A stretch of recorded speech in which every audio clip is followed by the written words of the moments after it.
Hello दोस्तों, स्वागत है आपका अपने YouTube चैनल पर। दोस्तों देखिए, ये बिहार सरकार की तरफ से जो जीविका भर्ती आई है उसके रिगार्डिंग में दोस्तों हम यहाँ पर आपके लिए प्रैक्टिस वर्क बुक यानी कि प्रैक्टिस सेट लेकर के आए हैं। दोस्तों ये 21 प्रैक्टिस सेट है, ठीक है।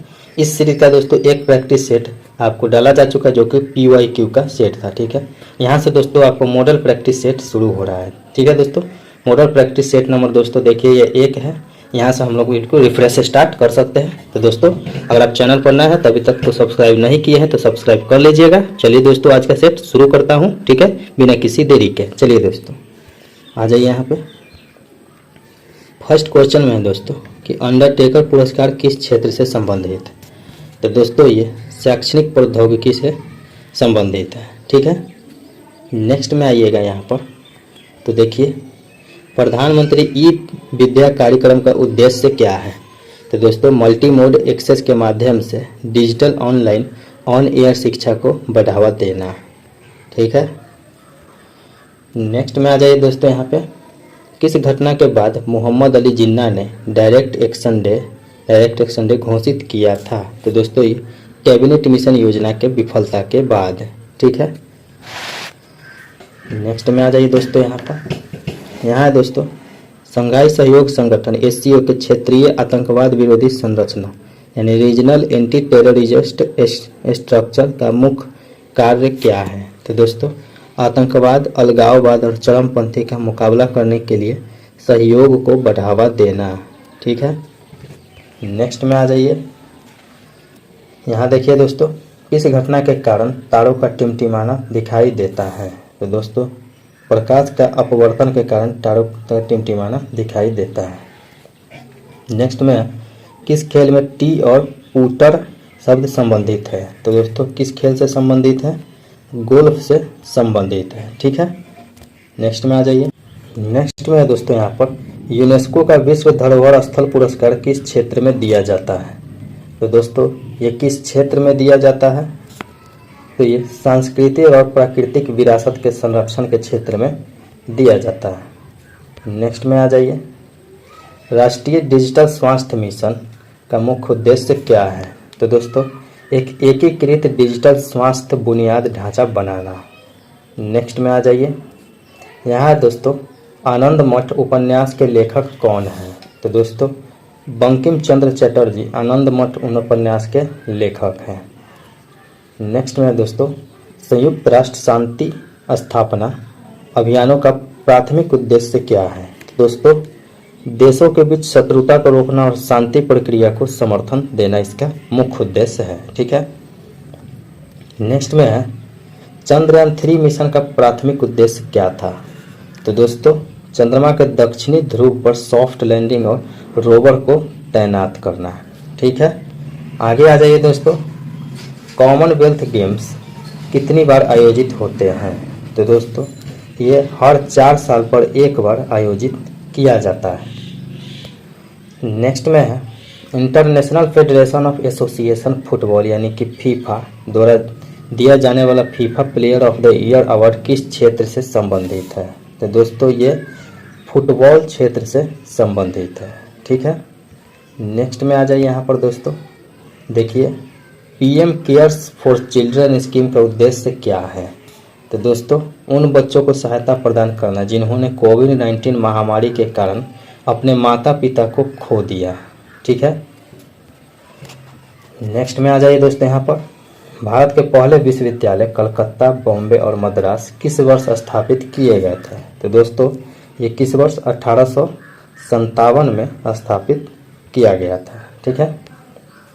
नेक्स्ट में विश्व बौद्धिक संपदा संगठन WIPA का मुख्य उद्देश्य क्या है। तो दोस्तों दुनिया भर में बौद्धिक संपदा के संरक्षण को बढ़ावा देना। नेक्स्ट में आ जाइए। यहाँ दोस्तों प्रकाश के प्राथमिक रंग कौन से हैं। तो दोस्तों प्राथमिक कलर कौन कौन है, याद रखिए लाल, हरा और नीला प्राथमिक कलर है, प्राइमरी कलर है, ठीक है। नेक्स्ट में आ जाइएगा दोस्तों यहाँ पर। यहाँ देखिए नीचे नाम, पता और एक युग्म दिया गया, ठीक उसी समय समान नाम और वाला पता युग्म को विकल्प से ज्ञात करें। तो दोस्तों क्या है, कोसुम करकेरा चीफ XPHLD मोबाइल नंबर इतना हो जाएगा। तो दोस्तों इसका क्या हो जाएगा, देखिए कोसुम करकेरा चीफ XPHLD और इतना, ये दोस्तों सही मिलान हो जाएगा। नेक्स्ट में आ जाइए, यहाँ पर है दोस्तों, यहाँ से दोस्तों आपको रीजनिंग स्टार्ट हो रहा है तो वो अभी हम नहीं करवा रहे हैं, ठीक है। चलते हैं नेक्स्ट क्वेश्चन पे। यहाँ से आ जाइए दोस्तों, क्वेश्चन नंबर 41। दूसरी जनरेशन के कंप्यूटर का वर्णन काफ़ी हद तक उनमें डैश के इस्तेमाल द्वारा किया जा सकता है। तो दोस्तों किसके इस्तेमाल से, ट्रांजिस्टर के इस्तेमाल द्वारा किया जा सकता है। नेक्स्ट में दोस्तों यहाँ पर विंडोज़ 10 में डेस्कटॉप को प्रदर्शित यानी डिस्प्ले करने वाले और छिपाने वाले हाइड के लिए निम्नलिखित में से किस कीबोर्ड शॉर्टकट का उपयोग किया जाता है। तो दोस्तों विंडोज लोगो की +D का उपयोग किया जाता है। नेक्स्ट में आ जाइए, गूगल सर्च इंजन में वर्तमान पेज को पुनः लोड करने के लिए निम्न में से कौन सा कीबोर्ड शॉर्टकट है। तो दोस्तों कौन सा हो जाएगा, F5 इसके लिए शॉर्टकट हो जाएगा। नेक्स्ट में है डैश उपयोगिता की सूची प्रदर्शित करता है जो कंप्यूटर सिस्टम को कॉन्फ़िगर करता है और सॉफ्टवेयर और हार्डवेयर स्थापित करता है।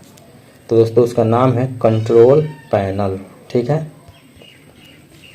नेक्स्ट में आ जाइए दोस्तों, यहाँ पर विंडोज OS में जब आप डिलीट कुंजी का उपयोग करके या यहाँ तक कि बस राइट क्लिक करके और डिलीट ऑप्शन का चयन करके किसी भी ड्राइव को कोई भी आइटम हटाते हैं तो आइटम को स्थानांतरित कर दिया जाता है। इसमें स्थानांतरित कर दिया जाता है, रिसाइकल बिन में स्थानांतरित यानी कि भेज दिया जाता है। नेक्स्ट में है निम्नलिखित को मिलाए, तो हमको मिलाना है दोस्तों।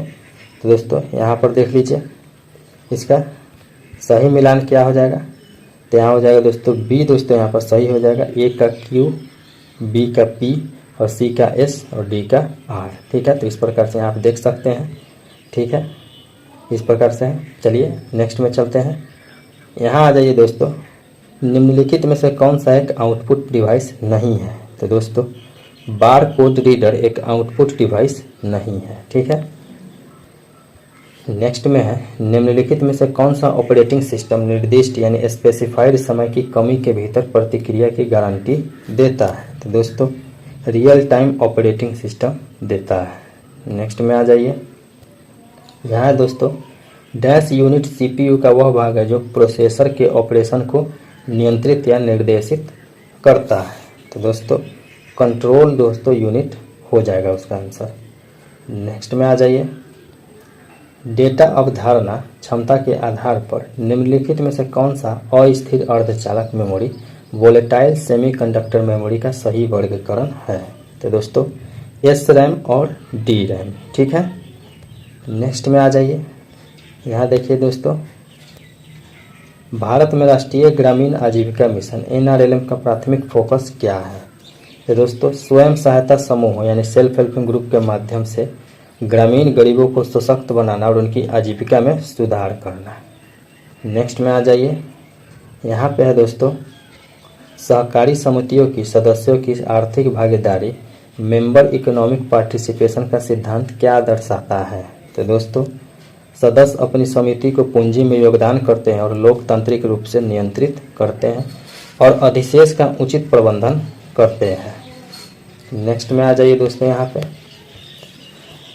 पे है दोस्तों ग्राम संगठन यानी विलेज ऑर्गेनाइजेशन की कौन सी गतिविधि सामाजिक लेखा परीक्षक यानी सोशल ऑडिट के लिए महत्वपूर्ण है। तो दोस्तों समुदाय द्वारा विकास कार्यक्रमों और सार्वजनिक खर्चों की निगरानी और मूल्यांकन को सुविधा बनाना, ठीक है, सुविधाजनक बनाना। नेक्स्ट में आ जाइए, क्लस्टर स्तरीय संघ यानी CLF किस प्रकार स्थानीय संसाधनों के जुटाने यानी मोबिलाइजेशन ऑफ लोकल रिसोर्स में मदद करता है। तो दोस्तों ये ग्राम संगठनों सेल्फ हेल्पिंग से बचत और अन्य स्थानीय योगदानों को एकत्रित करके बड़े पैमाने पर निवेश के लिए, ठीक है। नेक्स्ट में आ जाइए, यहाँ देखिए दोस्तों भारत में सफल बीमा योजनाएं किस फार्म आधारित आजीविका जोखिम को कवर करती हैं। तो दोस्तों फसल की विफलता प्राकृतिक आपदाओं के कारण को कवर करती है, ठीक है। नेक्स्ट में आ जाइए दोस्तों, यहाँ पर ग्रामीण क्षेत्रों में डिजिटल साक्षरता यानी डिजिटल लिटरेसी किस प्रकार आजीविका को सीधे बढ़ावा देगी। तो दोस्तों गैर फार्म ऑफ फार्म आजीविका विशेषकर ऑनलाइन आधारित। नेक्स्ट में आ जाइए। यहाँ देखिए दोस्तों लेजर में फॉरवर्डिंग का क्या अर्थ है। तो दोस्तों लेजर में फॉरवर्डिंग का क्या अर्थ है, पिछले पृष्ठीय अवधि से शेष राशि को अगले पृष्ठीय अवधि में आगे ले जाना। ठीक है, इसका सही अर्थ हो जाएगा। नेक्स्ट क्वेश्चन में है दोस्तों यहाँ पर वित्तीय साक्षरता में सावधानी पूर्वक खर्च यानी प्रूडेंट स्पेंडिंग का क्या अर्थ है। तो दोस्तों अपनी ज़रूरतों और प्राथमिकताओं के अनुसार बुद्धिमानी से धन का उपयोग करना। ठीक है। नेक्स्ट क्वेश्चन में है दोस्तों यहाँ से प्रधानमंत्री आवास योजना ग्रामीण के तहत किस प्रकार के घरों को प्राथमिकता के आधार पर शामिल किया जाता है। तो दोस्तों बेघर परिवार, बच्चों के कच्चे घरों में रहने वाले और प्राकृतिक आपदाओं से प्रभावित परिवार को किया जाता है। ठीक है।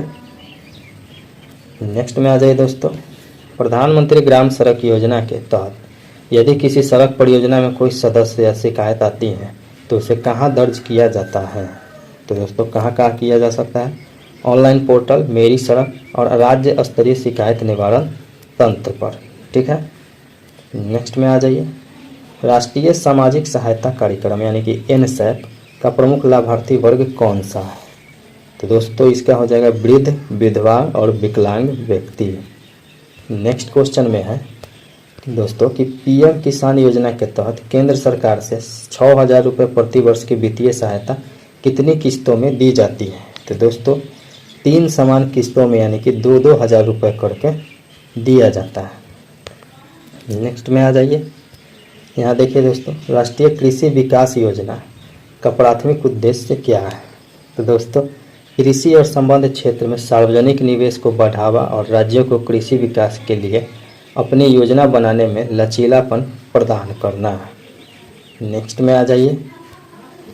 यहाँ दोस्तों है प्रधानमंत्री जीवन ज्योति बीमा योजना के तहत बीमा कवर प्राप्त करने के लिए ग्राहक को किस आयु वर्ग में होना चाहिए। तो दोस्तों 18 से लेकर के 50 आयु वर्ग में होना चाहिए। ठीक है। नेक्स्ट क्वेश्चन में आ जाइए। मनरेगा के तहत ग्रामीण क्षेत्रों में निर्मित संपत्ति यानी एसेट किस प्रकार की होती है। तो दोस्तों जल संरक्षण संरचनाएं, ग्रामीण कनेक्टिविटी जैसे कि सड़कें, कृषि उत्पादकता बढ़ाने वाली परिसंपत्तियां होती है। नेक्स्ट में आ जाइए दोस्तों यहाँ देखिए बिहार सौर क्रांति सिंचाई योजना के तहत किसानों को किस पर सब्सिडी प्रदान की जाती है।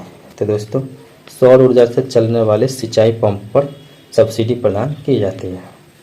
नेक्स्ट में है बिहार औद्योगिक प्रोत्साहन नीति 2016 की वैधता अवधि क्या है जिनके बाद में बढ़ाया गया है, जिसे बाद में बढ़ाया गया है। तो दोस्तों 2025 तक इसकी वैधता अवधि है। नेक्स्ट में दोस्तों यहाँ पर बिहार मुख्यमंत्री दिव्यांगजन सशक्तिकरण छात्रवृत्ति योजना का लाभ किसे मिलता है। तो दोस्तों दिव्यांग छात्रों को शिक्षा के लिए वित्तीय सहायता दिया जाता है।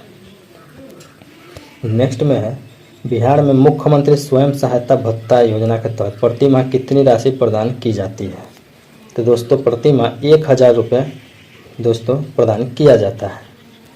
नेक्स्ट में है बिहार मुख्यमंत्री बालिका पोशाक योजना किस कक्षा से किस कक्षा तक की बालिकाओं को कवर करती है। तो दोस्तों ये कक्षा 1 से लेकर के 12 तक के बालिकाओं को कवर करती है। तो दोस्तों ये था बिहार दोस्तों Jeevika practice set number model practice set number 1 था दोस्तों। ठीक है 1 नंबर। तो दोस्तों इस सीरीज़ के और भी आते रहेंगे, प्लेलिस्ट बन जाएगा तो उस पर भी जा करके आप देख सकते हैं। ठीक है दोस्तों यहाँ एक बात कहना चाहूँगा दोस्तों, अगर आप चैनल पर नए हैं सब्सक्राइब जरूर कर लीजिए, क्योंकि यहाँ पर डेली बेसिस पर दोस्तों हर एक चीज़ का प्रैक्टिस सेट लगवाया जा रहा है, जैसे कि Bihar Jeevika, Bihar police driver, Bihar teacher दोस्तों हो गया, बिहार SSC हो गया, तो सभी चीज़ों का लगवाया जा रहा है। ठीक है दोस्तों, अगर आपकी कोई डिमांड है तो वो भी दोस्तों आप बोल सकते हैं कमेंट सेक्शन में। सेट कैसा लगा कमेंट जरूर कीजिएगा दोस्तों। मिलते हैं नेक्स्ट वीडियो में, तब तक के लिए लाइक शेयर सब्सक्राइब करते रहिएगा।